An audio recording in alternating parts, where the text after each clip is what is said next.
I think it potentially changes the way we can present really all of our work. That still amazes me. Virtual reality is the idea and the ability to take a computer-generated 3D model and using a piece of hardware, placing you into that 3D virtual model. And what that creates as an opportunity is this sort of full sense of immersion.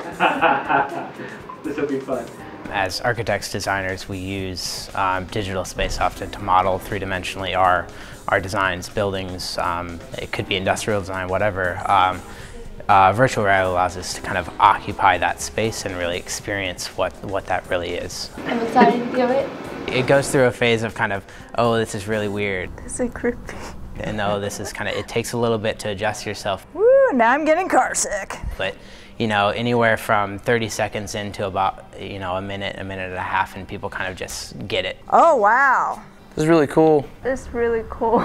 As a designer, throughout the design process, I can be moving into the design and experiencing the design and be making edits while immersed into a virtual space. So unlike something that we would traditionally do as an architectural graphic, a printed image of our design, this is actually an immersive experience into what the design is. Oh, I think this is fantastic for clients. What we've been researching is what is the process, what are the key pieces of architectural software, and how do we interface those with this virtual reality tool set. The process is about an hour to move from a first pass at a 3D model and a popular piece of architectural software like Revit or 3D Studio Max or SketchUp into the virtual space. Going through and playing video games, there's always a level of kind of experience in them, and we understand them as fake, right, as kind of a sci-fi manipulation or something. So it's cool to be able to take that angle but apply kind of a real architectural sense to that. I mean, it's a really interesting merge. It's kind of great because you can actually make the level, like your own level, basically.